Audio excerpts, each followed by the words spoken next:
أعوذ بالله من الشيطان الرجيم. بسم الله الرحمن الرحيم.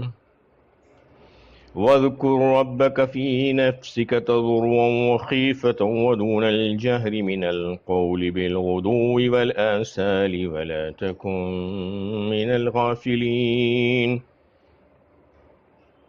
اور اپنے رب کی صبح و شام یاد کرو، دل ہی دل میں عاجزی اور خوف کے ساتھ، اور زبان سے بھی پست آواز کے ساتھ، اور غافلوں میں سے نہ ہو جاؤ۔ یہ سورہ اعراف کی 205 نمبر کی آیت ہے۔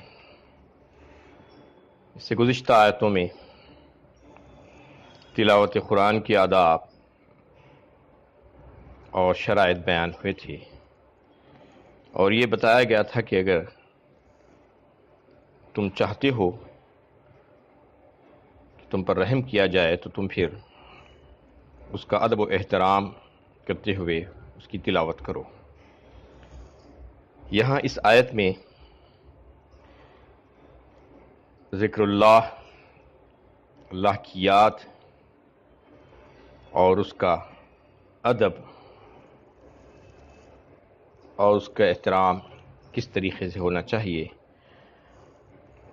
کن موقعوں سے اور کب کب ذکر کرنا ہے، یہ ساری باتیں اس آیت میں آئی ہے۔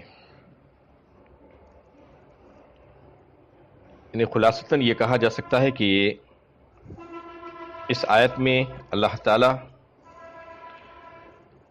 ذکر اللہ کا حکم دے رہے ہیں۔ لوگ یہ سمجھتے ہیں کہ ذکر اللہ کا حکم نہیں ہے، ایسے ہی جیسے چاہے جب چاہے کر لیا جا سکتا ہے اللہ کا ذکر، ایسا نہیں ہے۔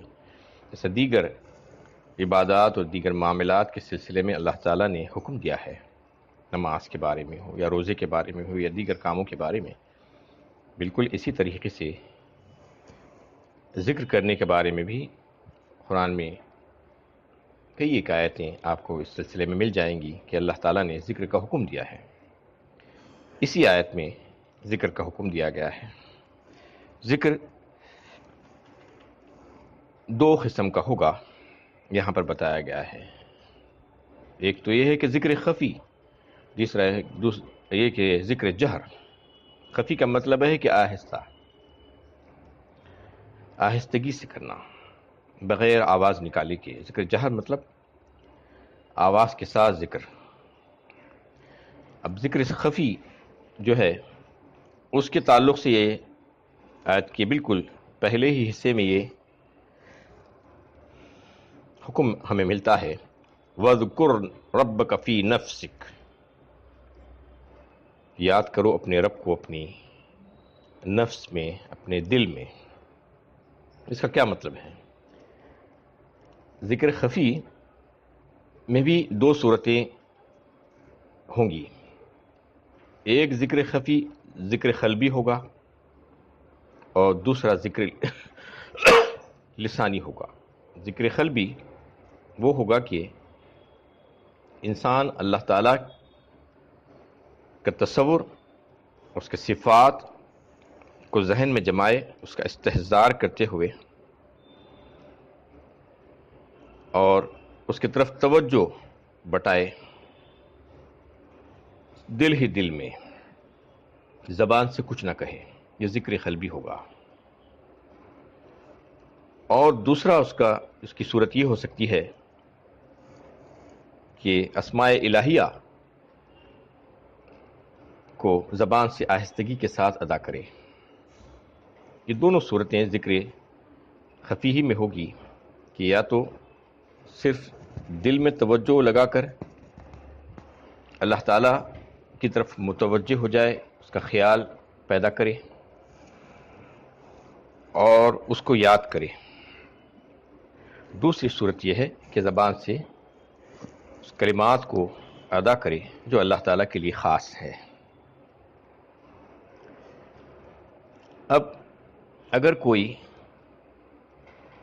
ذکر قلب میں کیفیت پیدا کر کے اللہ کو یاد کرتا ہے اور زبان سے بھی کلمات کو ادا کرتا ہے، اور اس سے بڑھ کر کہ جو کہہ رہا ہے اس کا مفہوم بھی وہ جانتا ہے، جان کر اس کو ادا کر رہا ہے، یہ سب سے بہترین اور افضل ذکر ہوگا۔ یعنی قلبی کیفیات بھی ہوگی اللہ تعالیٰ کے تعلق سے، توجہ، اور پھر زبان سے اسماء الہیہ کی ادائیگی بھی ہوگی، اور پھر اس کو سمجھ بھی رہا ہے، جو سب سے افضل ترین ہے۔ لیکن اس میں سے کوئی بھی ذکر، کسی بھی قسم کا ذکر فائدے سے خالی نہیں ہوگا، چاہے وہ صرف قلبی ہو یا لسانی ہو یا اور کوئی۔ اب دوسرا ذکر جو ہے وہ ہوگا جہر، دون الجہر فرمایا، آواز کے ساتھ کرنے والا ذکر۔ اب آواز کے ساتھ کرنے والا ذکر کا مطلب یہ ہے کہ اتنی آواز بلند نہ ہو، جیسے چیخنا چلانا کہتے ہیں، بلکہ ایک اوسط آواز کے ساتھ اللہ کا ذکر کیا جائے، اخفاء اور جہر کے بیچ، بالکل آہستہ بھی نہیں اور بالکل تیز آواز بھی نہیں، اس بات کا لحاظ کرتے ہوئے کہ تم جسے سنانا چاہ رہے ہو، جس کا ذکر کر رہے ہو، وہ سمیع ہے، وہ سب کچھ سنتا، سب کچھ جانتا ہے، تمہارے دلوں کے حالوں سے واقف ہے۔ اس کے سامنے چلانا بے ادبی ہوگی، ادب سے اس کا ذکر کرنا چاہیے، اس بات کا لحاظ کرتے ہوئے، اس کی عظمت، اس کی کبریائی کا لحاظ کرتے ہوئے ذکر کرنا، ذکر جہر میں بھی۔ اب یہ اس کے تعلق سے حضرت امام اعظم ابو حنیفہ رحمۃ اللہ علیہ فرماتے ہیں کہ تلاوت قرآن میں چاہے تو آہستگی سے تلاوت کرے یا چاہے تو آواز کے ساتھ کرے، دونوں کی اجازت ہے، لیکن کچھ آداب و شرائط ہوں گے، اس کا لحاظ کرنا پڑے گا۔ اس کے ادب یہ ہے کہ تلاوت آواز سے اگر کی جا رہی ہے تو اس بات کا لحاظ رکھے کہ کوئی کسی اور کی نماز میں خلل نہ پڑے، یا کوئی اور تلاوت کر رہا ہے تو اس کی تلاوت میں دخل اندازی اور خلل نہ ہو، یا کوئی آرام کر رہا ہے اور کوئی کام میں مشغول ہے تو اس کی وجہ سے وہ ڈسٹرب نہ ہو، اور ریاکاری اور دکھاوے کا پہلو، نمود و نمائش نہ ہو کہ میں پڑھ رہا ہوں تو لوگ مجھے دیکھیں۔ یہ تمام چیزوں کا لحاظ کرنا ہوگا اگر آواز سے تلاوت کر رہے ہیں تو۔ تلاوت قرآن بھی چونکہ ذکر ہی میں شامل ہے، اس لیے تلاوت قرآن کے جو آداب ہے وہی ذکر کے آداب بھی ہوں گے۔ ذکر بھی جیسا کہ تلاوت قرآن کو آہستگی سے یا بلند آواز سے تلاوت کی جا سکتی ہے، ویسا ہی ذکر بھی، جیسا کہ ابھی آپ کے سامنے یہ بات جو ہے پیش کی جا چکی ہے کہ دونوں طرح سے یہ چیز ممکن ہے۔ اب اس کے بعد ذکر کس طریقے سے ہونا چاہیے، اس کی کیفیت کیا ہونی چاہیے، وہ بتایا گیا ہے۔ تضرع، گرہزاری کے ساتھ، تضرع کے ساتھ، عاجزی کے ساتھ، اللہ تعالیٰ کی عظمت کا لحاظ کرتے ہوئے، ان کی بڑائی اور کبریائی کا لحاظ کرتے ہوئے ذکر کرنا چاہیے۔ وخیفہ، اور ایک لفظ آیا اس کے ساتھ، خیفہ مس ہیبت، مطلب یہ ہے کہ خوف اور ہیبت کی کیفیت ہونی چاہیے اللہ کا ذکر کرتے وقت، یعنی دلیری سے، نڈرپن سے نہیں۔ خوف اس وجہ سے ہونا چاہیے کہ میں جو ذکر کرنا ہو، جو عبادت کر رہا ہوں، پتہ نہیں وہ مطلوبہ معیار کی ہے یا نہیں ہے، وہ قبول ہوگی یا نہیں ہوگی، یا رد کر دی جائے گی، یا اللہ کی بڑائی کا خوف، اللہ تعالیٰ کی گناہوں پر عذاب دینے کا خوف، وہ کیفیت انسان کے دل و دماغ میں ہونا چاہیے ذکر کرتے وقت۔ خیفہ کا مطلب یہ ہے۔ یہاں پر خیفہ آیا ہے، اور ایک مقام پر اسی صورت میں سورہ اعراف ہی میں خفیہ بھی آیا ہے، ادعوا ربکم تضرعا وخفیہ کہہ کر کہا گیا ہے کہ ذکر کرو تضرع کے ساتھ اور خفیہ مطلب آہستگی سے۔ خیفہ مطلب یہ ہے کہ ڈرتے ہوئے، ہیبت کے ساتھ، خفیہ مطلب آہستگی سے۔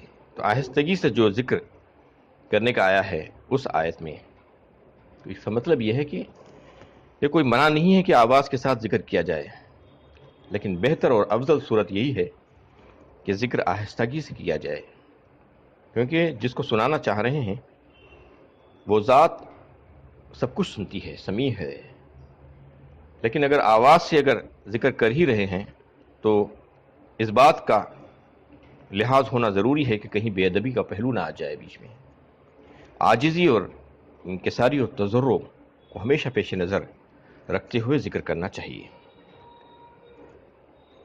اب آیت کے اگلے حصے میں یہ بات آئی ہے کہ کن اوقات میں ذکر کرنا چاہیے۔ بالغدو والآصال فرمایا گیا، صبح اور شام۔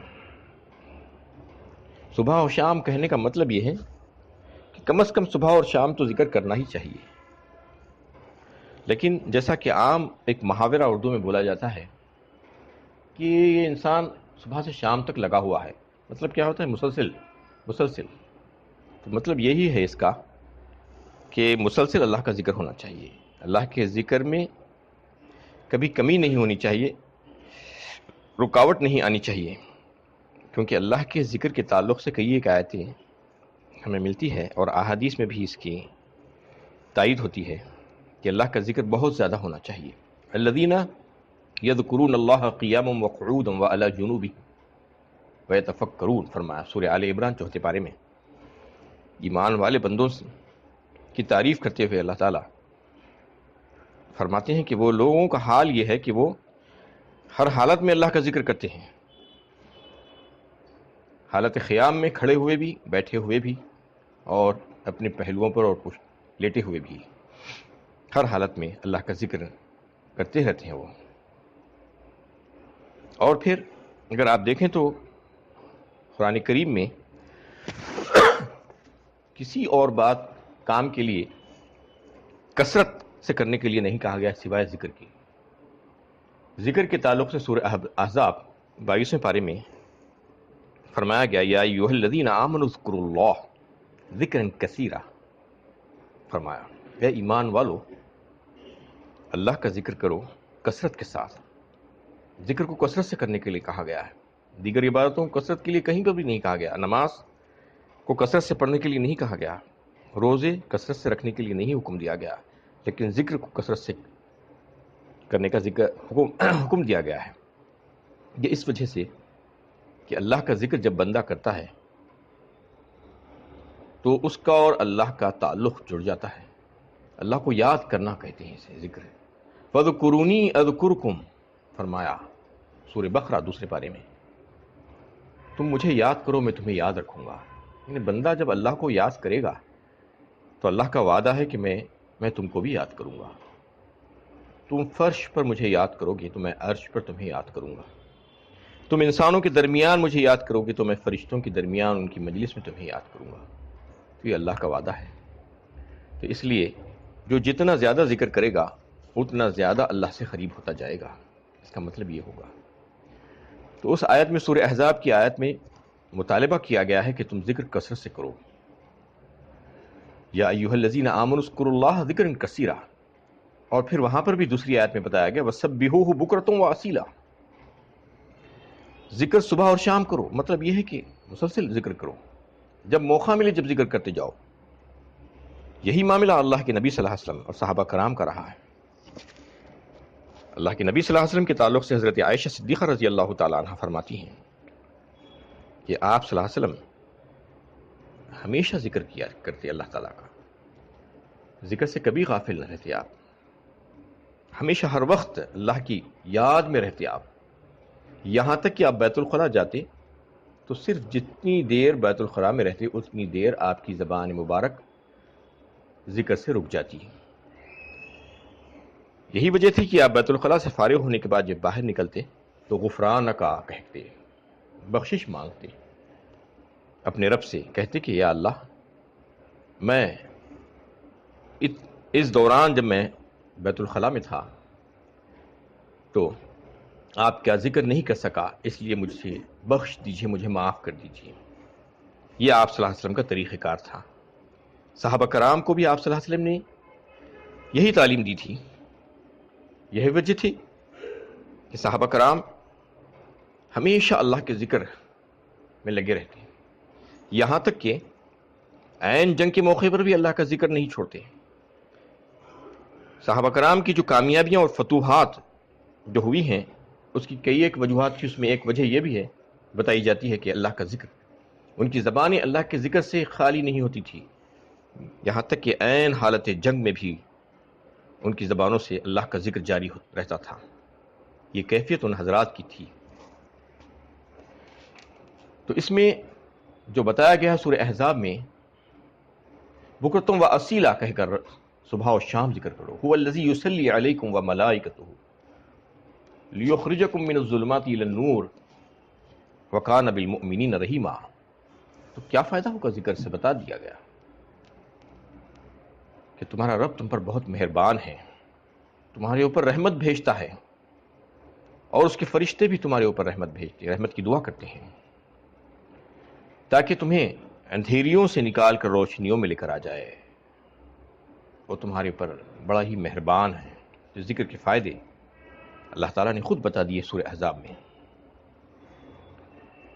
تو اس طریقے سے جو ہے ہمیں یہ بات معلوم ہو گئی کہ ذکر کرنے کا ہمیں حکم دیا گیا ہے، اور ذکر ہمیں ہمیشہ ہر حال میں کرنے کا ہے. چلتے پھرتے، اٹھتے بیٹھتے، کام کرتے، کاروبار کرتے ہیں، ہمیشہ ہر موقع پر ہماری زبان ذکر الہی سے تر بتر رہے، اللہ کو یاد ہم کرتے رہیں. یہ ہمارا معمول ہونا چاہیے. لیکن جو تسبیح کے دانے گھمانے والا جو معاملہ ہے اس کا اسلام سے کوئی تعلق نہیں ہے. یہ مالا جپنے کا طریقہ ہے. اسلام میں مالا جپنے کا کوئی طریقہ نہیں ہے. یہ تو ایک دکھاوا اور ریاکاری ہو سکتی ہے کہ ہر جہاں کہیں پر جا رہے ہیں آپ تسبیح لے کر تسبیح کے دانے ہلانا شروع کر دیے ہیں. اللہ تعالیٰ کا ذکر تو بے حد و حساب کرنا چاہیے. اس کو گن گن کر کیوں دیتے ہو؟ اگر وہ تمہیں گن گن کر دینا شروع کر دے گا تو بہت پریشان ہو جاؤ گے. اس لیے گن کر دینے کی کوئی ضرورت نہیں. جب کبھی موقع ملے صبح و شام، کام کے دوران، چلتے پھرتے، اٹھتے بیٹھتے، کام کاج کاروبار کرتے، ہمیشہ ہمیشہ جو ہے اللہ کا ذکر، چاہے وہ آواز کے ساتھ ہو چاہے آہستگی کے ساتھ ہو، اس کو کرنا چاہیے. اس کے کرنے کا حکم دیا گیا ہے، اور یہ فرما دیا گیا ہے وَلَا تَكُن مِّنَ الْغَافِلِينَ. ذکر نہ کر کے تم غافلوں میں سے نہ ہو جاؤ. معلوم ہوا کہ آدمی اگر ذکر الہی کی عادت نہ ڈالے تو اس کے دل پر غفلت کے پردے پڑ جاتی ہیں. نماز سراسر ذکر الہی ہے، لیکن نماز کے علاوہ بھی اٹھتے بیٹھتے، چلتے پھرتے اور کاروبار میں مشغول ہوتے ہوئے ذکر الہی مطلوب ہے تاکہ آدمی اللہ سے کسی وقت بھی غافل نہ ہو.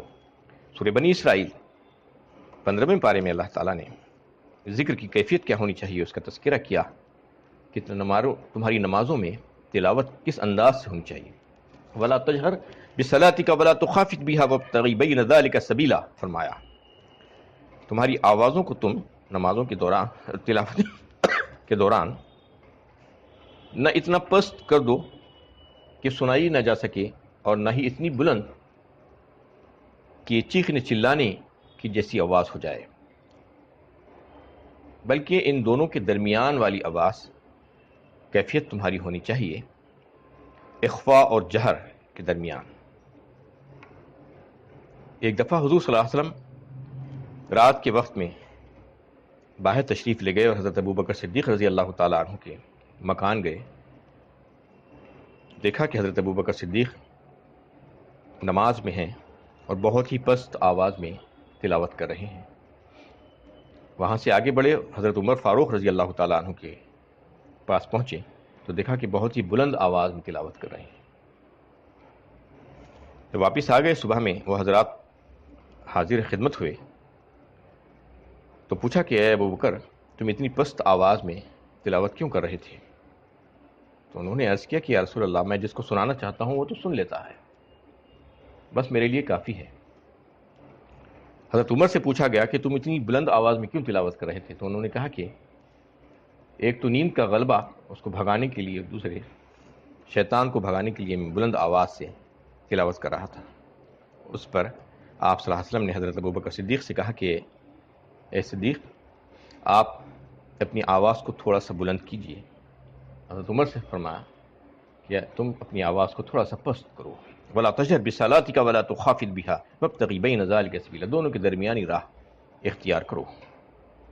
تو یہاں تک وہ ذکر کے فائدے، اس کے شرائط اور آداب بیان ہوئے۔ ان الذين عند ربك لا يستكبرون عن عبادته ويسبحونه وله يسجدون، یقیناً جو تمہارے رب کے قریب ہے اس کی عبادت سے تکبر نہیں کرتے، اس کی تسبیح کرتے ہیں اور اسی کے آگے سجدہ ریز ہوتے ہیں۔ یہ سورہ اعراف کی سب سے آخری آیت ہے۔ اس میں اللہ تعالیٰ فرما رہے ہیں کہ جو تمہارے رب کے قریب ہیں وہ تکبر نہیں کرتے عبادت سے۔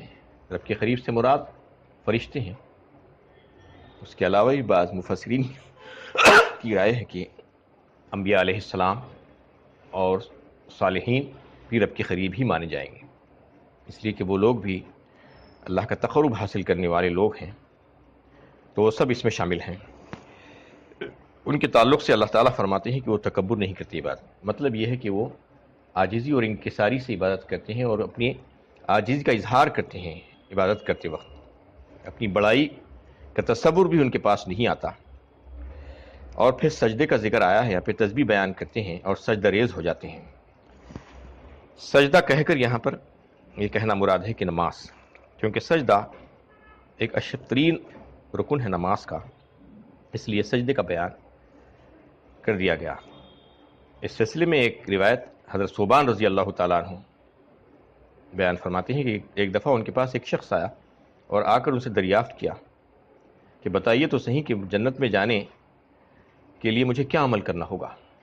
وہ ایک دفعہ، دو دفعہ، تین دفعہ ان سے دریافت کیا، انہوں نے کوئی جواب نہیں دیا۔ تیسری دفعہ پوچھنے پر انہوں نے کہا کہ میں نے یہی سوال رسول اللہ صلی اللہ علیہ وسلم سے کیا تھا، تو انہوں نے اس کے جواب میں مجھے یہ کہا کہ تم سجدوں کی کثرت سے جنت میں چلے جاؤ۔ مطلب یہ ہے کہ سجدوں کی کثرت کرو۔ یہی سوال اس شخص نے حضرت ابو درداء رضی اللہ تعالیٰ عنہ سے کیا، تو انہوں نے بھی یہی جواب دیا کہ سجدوں کی کثرت سے تم جنت میں داخل ہو سکتے ہو۔ صحیح مسلم کی ایک روایت حضرت ابو ہریرہ رضی اللہ تعالیٰ عنہ اس حدیث کو روایت کرتے ہیں، فرمایا رسول اللہ صلی اللہ علیہ وسلم نے کہ بندہ اپنے رب سے قربت حاصل کرتا ہے سجدوں کے ذریعے سے، یعنی سجدہ ایک ایسی عبادت ہے کہ سجدے کے ذریعے سے وہ قریب ترین ہو جاتا ہے اپنے رب سے، اس کا تعلق جڑ جاتا ہے۔ تو چاہیے کہ ایسے موقع پر اپنے رب سے دعا کیا کریں۔ حضرت امام اعظم ابو حنیفہ رحمۃ اللہ علیہ فرماتے ہیں کہ سجدے میں دعا کرنے کا مطلب یہ ہے کہ سجدوں کی کثرت کا مطلب یہ ہے کہ نوافل کی کثرت ہوگی تو سجدوں کی کثرت ہوگی، اور نوافل کے سجدوں میں جو دعا ہے اس سے مراد وہ دعا ہے۔ فرائض میں جو سجدے ہوں گے اس میں دعا کرنے کے لیے اس میں نہیں کہا گیا ہے، بلکہ نوافل کی سجدوں کی دعا ہے۔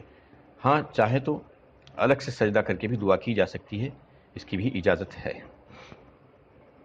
اور ایک حدیث جس حضرت ابو ہریرہ رضی اللہ تعالیٰ عنہ روایت کرتے ہیں، فرمایا رسول اللہ صلی اللہ علیہ وسلم نے کہ جب بندہ مومن سجدے کی آیت تلاوت کرتا ہے تو اللہ کا حکم مان کر وہ سجدہ تلاوت کرتا ہے اور اپنا ٹھکانہ جنت میں بنا لیتا ہے، تو شیطان یہ دیکھ کر روتا ہوا بھاگتا ہے اور کہتا ہے کہ ایک بندہ مومن کو سجدے کا حکم ہوا اور اس نے سجدہ کیا اور اپنا ٹھکانہ جنت بنا لیا، اور مجھے بھی سجدے کا حکم ہوا، میں نے نافرمانی کی اور جہنم اپنا ٹھکانہ بنا لیا۔ لہذا چاہیے کہ سجدے کی آیت جب آئے تو سجدہ کرنا واجب ہے۔ اس آیت میں بھی سجدے کی تلاوت واجب ہے، جو کوئی پڑھنے والے اور سننے والے سب کے لیے سجدہ تلاوت کرنا ہے، فوراً اگر ممکن ہو تو، یا بعد میں سجدہ تلاوت کر لیا جائے۔ اگر فوراً ممکن نہیں ہے، جیسا کہ مکروہ اوقات ہے یا اور کوئی وجہ ہے، تو بعد میں بھی سجدہ کیا جا سکتا ہے۔ اس سلسلے کا قرآن میں جو سجدے آئے ہیں، سجدہ تلاوت 14 سجدے آئے ہیں۔ اس سلسلے کا پہلا سجدہ ہے 9ویں پارے میں سورہ اعراف میں، اس کے بعد اور مزید 13 سجدے آئیں گے۔ ان تمام سجدوں کے تعلق سے یہی حکم ہے کہ وہ واجب ہے اس کے پڑھنے اور سننے والے کے لیے۔ اللہ تعالیٰ سے دعا ہے کہ اللہ تعالیٰ ہم سب کو صحیح علم و عمل کی توفیق عطا فرمائے۔